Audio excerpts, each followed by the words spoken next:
Frankfurt families, and welcome to another episode of Toddler Time with Miss Rachel. As you can see, this week we are focusing on the letter G, and a lot of these things that are on my letter G are things that we talked about in story time, but the most important one is glasses. We are going to be doing a very special song and rhyme about glasses today, and we're also going to be reading a story about a very cheeky and special gorilla.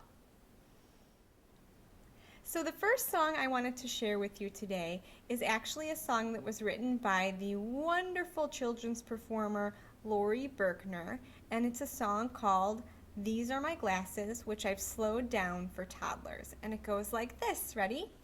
1, 2, 3. These are my glasses, this is my book.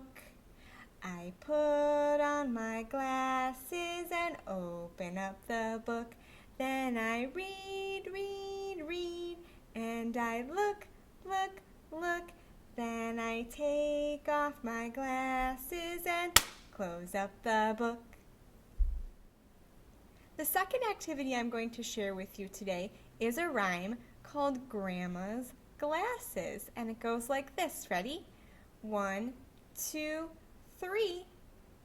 These are Grandma's glasses. This is Grandma's hat. This is the way she folds her hands and puts them in her lap. This is Grandpa's glasses. This is Grandpa's hat. This is the way he folds his arms and takes a little nap. And the book that I shared with the toddlers this week is an oldie but a goodie, a classic, Goodnight Gorilla. And you can see our friend, the cheeky gorilla, holding on to the zookeeper's key.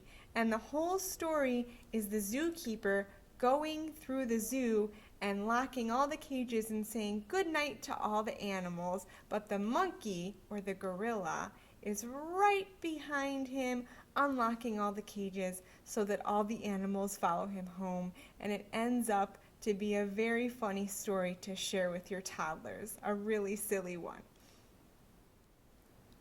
Thank you so much for joining me for this episode of Toddler Time with Miss Rachel. We are on our third week of the Storytime session, so we will have Storytime next week. And next week we will be talking about the letter H, which is the perfect timing for Halloween, as we will be off of Storytimes the week of actual Halloween. So I hope that you all can join us, and please remember that siblings are always welcome in our Storytimes.